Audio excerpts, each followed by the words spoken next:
Question 1. According to Nevada insurance law, what is the minimum free look period for a newly issued life insurance policy? A. 5 days. B. 10 days. C. 20 days. D. 30 days. Answer: B. 10 days. Nevada law mandates a minimum 10-day free look period for life insurance policies, allowing the policy owner to review the policy and return it for a full refund of premiums paid if they decide it's not suitable. This period starts when the policy is delivered, giving the insured time to ensure the policy meets their needs without financial risk. The free look provision is designed to protect consumers by ensuring they have ample opportunity to examine the contract. Always remember that the free look period is a consumer protection feature allowing a risk-free review. Question 2. What is the primary purpose of the incontestability clause in a life insurance policy? A. To allow the insurer to contest claims if premiums are not paid. B. To prevent the insurer from denying a claim based on misrepresentations after a certain period. C. To enable the insured to change beneficiaries without insurer approval. D. To guarantee policy dividends after a specified number of years. Answer: B. To prevent the insurer from denying a claim based on misrepresentations after a certain period. The incontestability clause states that after a policy has been in force for a specific period, typically 2 years, the insurer cannot deny a claim based on misrepresentations or concealments made in the application, even if they were material. This clause protects policy owners from having their coverage challenged years after purchase due to an oversight or unintentional error in the initial application.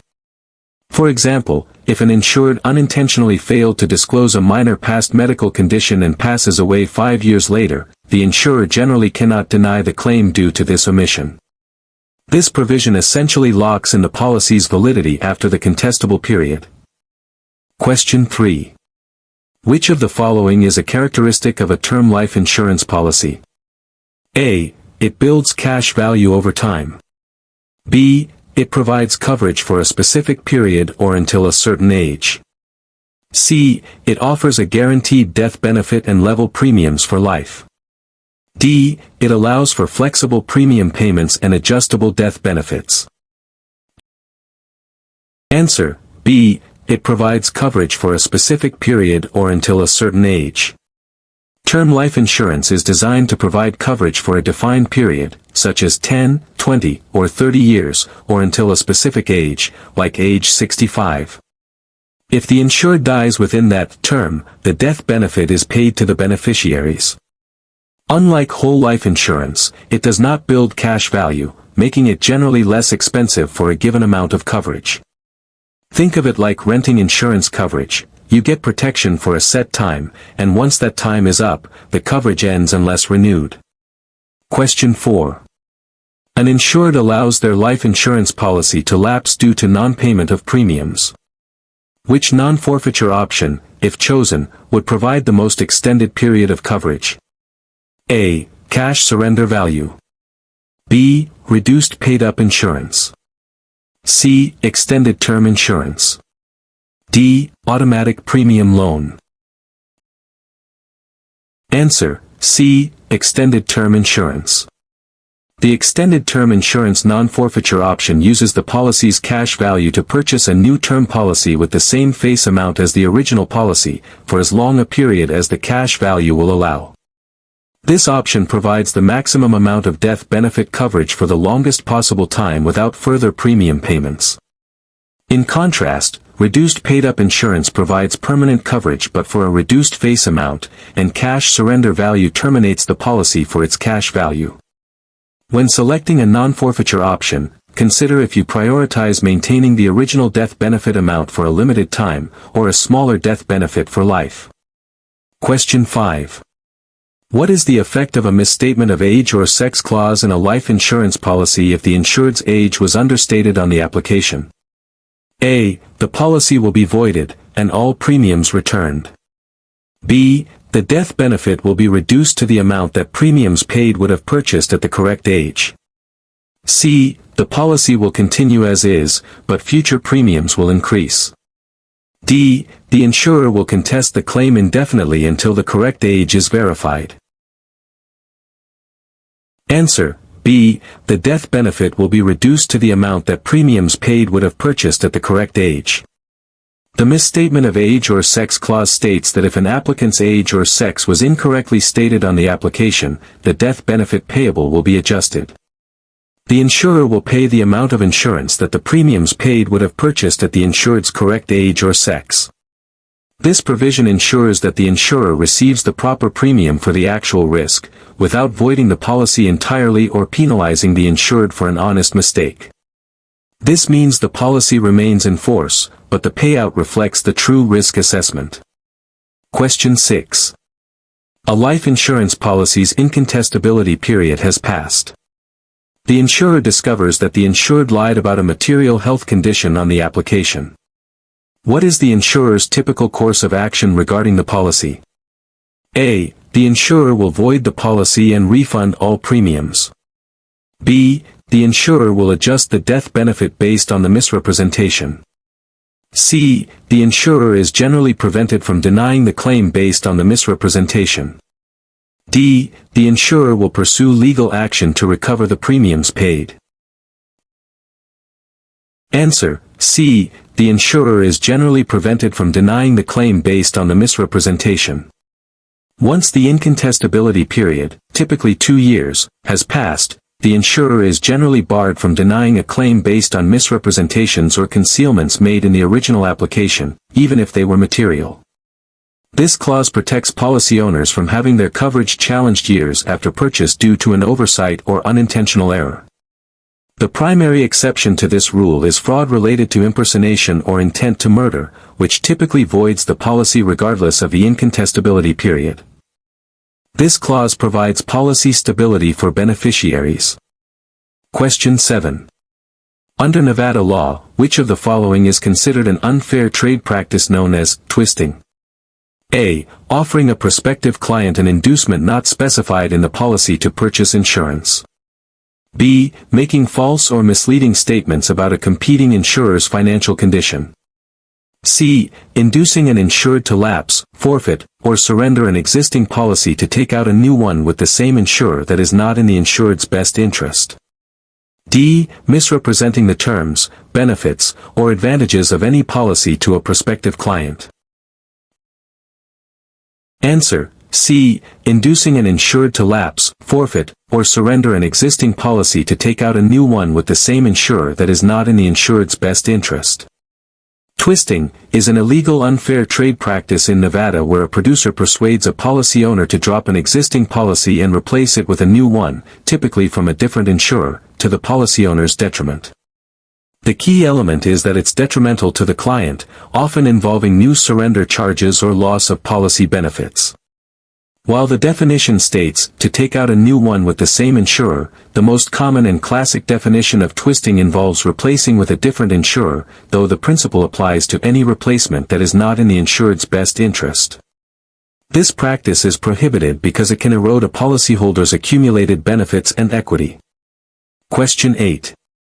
A policy owner of a whole life insurance policy decides to take out a policy loan. What is true regarding interest on this loan? A. Interest is optional and only charged if the loan is not repaid within 1 year. B. Interest is charged on the outstanding loan balance, and unpaid interest is added to the loan. C. Interest is only charged if the policy owner dies before repaying the loan. D. Policy loans are interest-free because they are taken from the policy owner's own cash value. Answer: B. Interest is charged on the outstanding loan balance, and unpaid interest is added to the loan. When a policy owner takes a loan against their whole life policy's cash value, interest is charged on the outstanding loan balance, typically at a specified rate.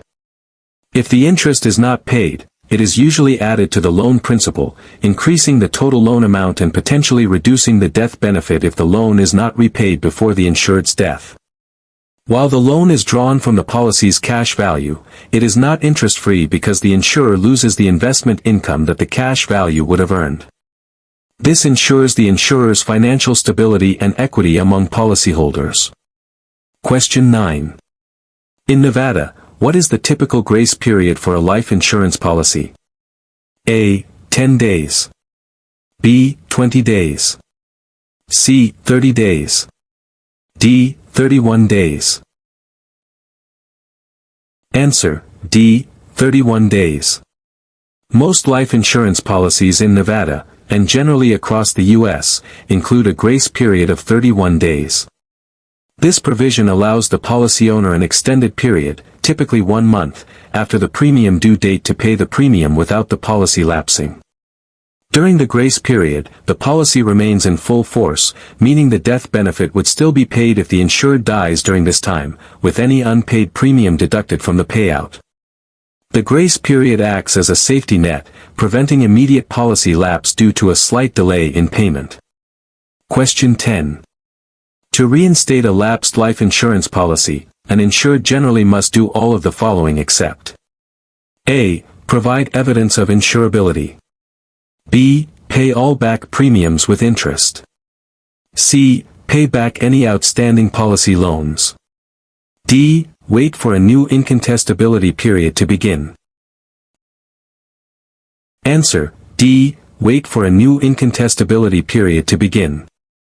When reinstating a lapsed life insurance policy, an insured typically must provide evidence of insurability, pay all overdue premiums with interest, and repay or reinstate any policy loans. However, a new incontestability period does not typically begin. Instead, the original incontestability period usually resumes for the remainder of its term, often meaning it has already expired if the policy was in force for a few years before lapsing. Reinstatement allows the insured to restore their original policy, preserving benefits and the original issue age, which can be advantageous. Question 11. Which of the following statements about whole life insurance is most accurate? A. Premiums fluctuate based on the insurer's investment performance. B. It offers coverage for a specific period, after which it terminates. C. It provides a guaranteed level premium, level death benefit, and cash value accumulation. D. It allows the policy owner to adjust premiums and death benefits. Answer: C. It provides a guaranteed level premium, level death benefit, and cash value accumulation. Whole life insurance is a type of permanent life insurance characterized by a guaranteed level premium that remains the same throughout the life of the policy, a guaranteed level death benefit, and a cash value component that grows on a tax-deferred basis. This cash value can be accessed through policy loans or withdrawals. Unlike term life, whole life policies are designed to remain in force for the insured's entire life, as long as premiums are paid. It's often referred to as permanent insurance because of its lifelong coverage. Question 12. What is the primary purpose of a viatical settlement? A. To allow a life insurance policy owner to sell their policy to a third party for less than its face value. B. To convert a term life policy into a whole life policy. C. To provide accelerated death benefits to terminally ill policy owners. D. To allow a policy owner to borrow against their policy's cash value. Answer: A. To allow a life insurance policy owner to sell their policy to a third party for less than its face value. A viatical settlement involves a terminally or chronically ill policy owner selling their life insurance policy to a third-party company, the viatical settlement provider, for a lump sum cash payment that is less than the policy's death benefit but more than its cash surrender value.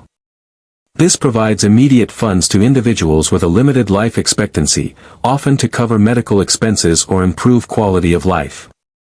In exchange, the viatical settlement provider becomes the new owner and beneficiary, paying future premiums and receiving the full death benefit upon the insured's passing. Question 13. Under Nevada insurance regulations, when a producer recommends replacing an existing life insurance policy, what is a key responsibility of the producer? A. To ensure the new policy is always less expensive than the existing one. B. To send a copy of the replacement notice to the existing insurer. C. To waive the free look period for the new policy. D. To guarantee that the new policy will have immediate cash value.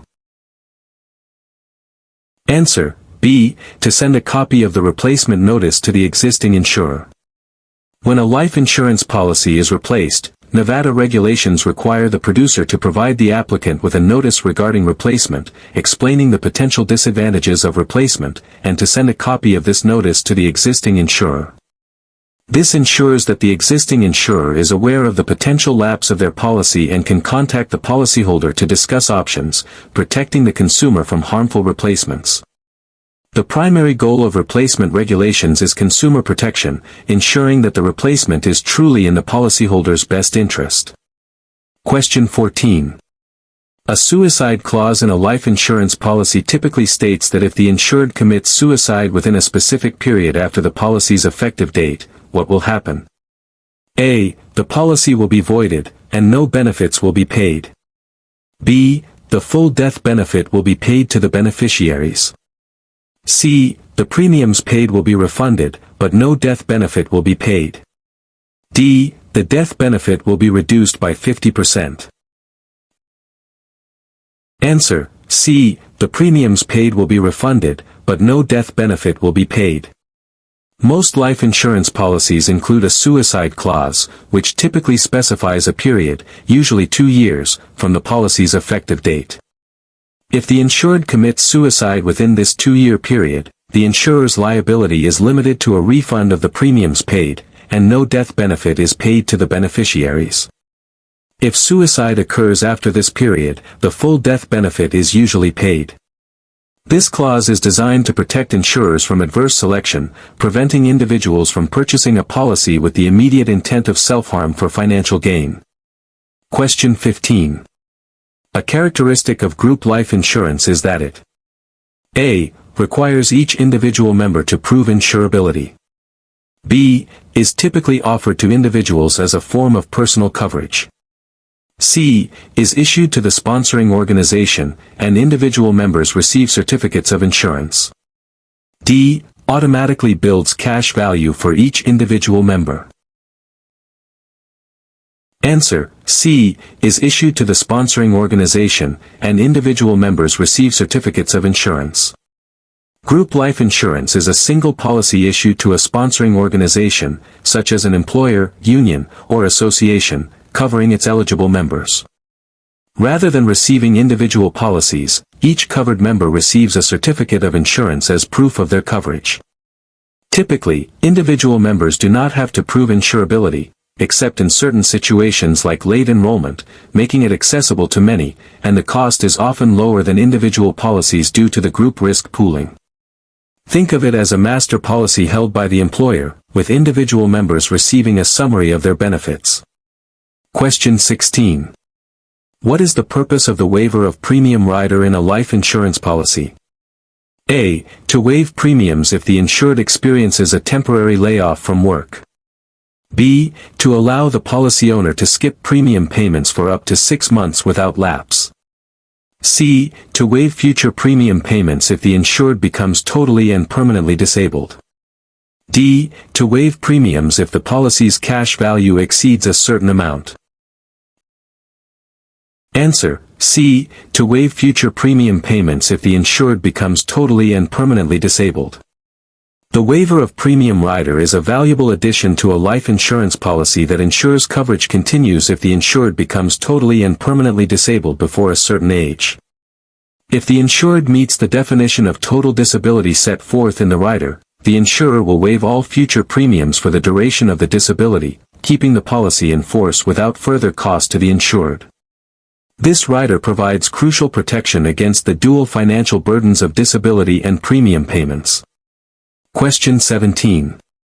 Which life insurance product requires a producer to hold a variable life and annuity license in addition to a standard life license? A. Whole life. B. Universal life. C. Variable universal life. D. Term life. Answer: C. Variable universal life. Variable universal life, VUL, insurance, and other variable products like variable life, require a producer to hold both a state life insurance license and a securities license, FINRA Series 6 or 7, because the cash value is invested in a separate account, which contains investment options that fluctuate with market performance. These products are regulated by both state insurance departments and the Securities and Exchange Commission, SEC, due to their investment component. Regular whole life, universal life, and term life policies are regulated solely by state insurance departments and do not require a securities license. Question 18. What is the characteristic of an irrevocable beneficiary in a life insurance policy? A. The policy owner can change the beneficiary at any time without their consent. B. The beneficiary's consent is required for the policy owner to make changes to the policy, including changing the beneficiary. C. The beneficiary can only be changed after the death of the insured. D. The beneficiary receives policy dividends automatically. Answer: B. The beneficiary's consent is required for the policy owner to make changes to the policy, including changing the beneficiary. When a beneficiary is designated as irrevocable, their consent is required before the policy owner can make any changes that would affect their rights or interest in the policy. This includes changing the beneficiary, surrendering the policy, or taking out a policy loan. This provides a higher level of protection for the beneficiary's interest compared to a revocable designation. For example, if a divorced parent wants to ensure their child receives the death benefit, designating them as an irrevocable beneficiary could be a stronger guarantee. Question 19. How are death benefits paid from a life insurance policy typically treated for federal income tax purposes in the United States? A. They are fully taxable as ordinary income. B. They are tax-deferred but taxable upon receipt. C. They are generally received income tax-free by the beneficiary. D. They are subject to capital gains tax. Answer: C. They are generally received income tax-free by the beneficiary. Under current U.S. federal tax law, the death benefit paid from a life insurance policy to the named beneficiary is generally received income tax-free. This is one of the significant tax advantages of life insurance, providing beneficiaries with a full, unreduced sum upon the insured's death. While the death benefit is income tax-free, it may be subject to estate taxes if the policy is included in the deceased's taxable estate, although this is usually for very large estates. Question 20. What is the primary purpose of an annuity? A. To provide a death benefit to beneficiaries upon the annuitant's death. B. To protect against the risk of premature death. C. To accumulate funds and provide a stream of income during retirement. D. To pay for long-term care expenses. Answer: C. To accumulate funds and provide a stream of income during retirement. The primary purpose of an annuity is to provide a systematic stream of income, often during retirement, and to protect against the risk of outliving one's money, known as longevity risk. Annuities can accumulate funds on a tax-deferred basis during the accumulation phase and then convert those funds into a guaranteed income stream during the annuitization phase. While some annuities have death benefit features, their core function is income generation, making them distinct from life insurance, which primarily addresses premature death. Question 21. In Nevada, what is considered an unfair trade practice known as rebating? A. Charging different premiums to individuals of the same actuarial class and expectation of life. B. Offering an inducement, not specified in the policy, to purchase insurance. C. Misrepresenting the financial condition of an insurer. D. Making incomplete comparisons of policies. Answer: B. Offering an inducement, not specified in the policy, to purchase insurance. Rebating is an illegal practice in Nevada where a producer offers something of value, such as a portion of their commission, a special gift, or a discount on premiums, to an applicant as an inducement to purchase a policy, which is not stated in the policy itself. This practice is prohibited because it can lead to unfair discrimination among policyholders and can distort the competitive landscape. Insurers and producers must adhere strictly to the filed rates and policy terms. Question 22. Which rider would provide an additional death benefit if the insured's death is the result of an accident? A. Waiver of premium rider. B. Guaranteed insurability rider. C. Accidental death benefit rider. D. Term rider. Answer: C. Accidental death benefit rider.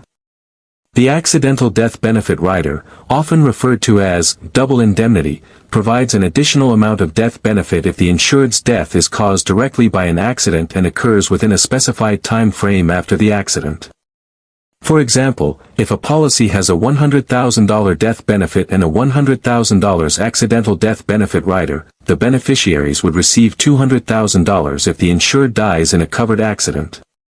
This rider does not cover death by natural causes or certain excluded accidental events. Question 23.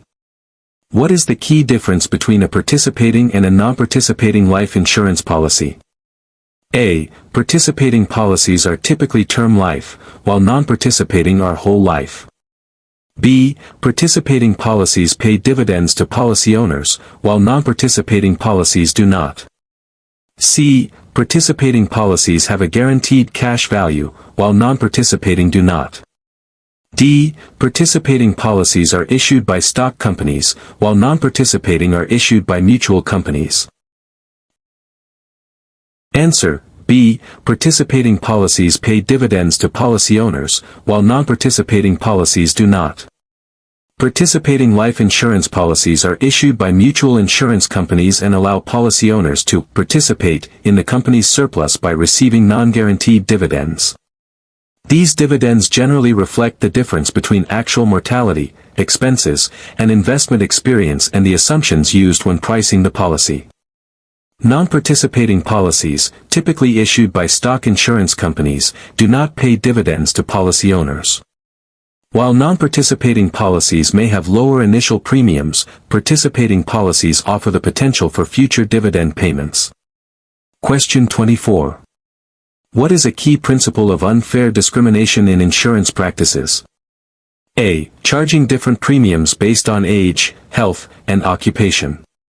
B. Refusing to insure individuals based on their race, religion, or national origin. C. Offering different policy terms to individuals based on their financial stability. D. Marketing insurance products exclusively to high-income individuals. Answer: B. Refusing to insure individuals based on their race, religion, or national origin. Unfair discrimination in insurance occurs when insurers or producers differentiate between individuals of the same class and equal expectation of life, or similar risk, based on characteristics that are not actuarially sound. Prohibited discriminatory practices include refusing to insure, limiting coverage, or charging different rates based on factors like race, religion, national origin, or sexual orientation. Charging different premiums based on actuarially sound factors such as age, health, and occupation is considered fair discrimination and is permissible. Question 25. According to Nevada insurance law, who is primarily responsible for the content of insurance advertising? A. The individual agent who distributes the advertisement. B. The insurance company whose policies are being advertised. C. The Nevada Division of Insurance. D. The general agency that employs the agent. Answer: B. The insurance company whose policies are being advertised. Under Nevada law, the insurance company whose policies are being advertised holds primary responsibility for the content and accuracy of all insurance advertising. While agents are also responsible for advertisements they personally create or disseminate, the ultimate accountability for ensuring that all promotional materials comply with state regulations lies with the insurer. This centralizes oversight and ensures consistency in advertising standards. Always remember that the insurer is the ultimate authority responsible for its advertising.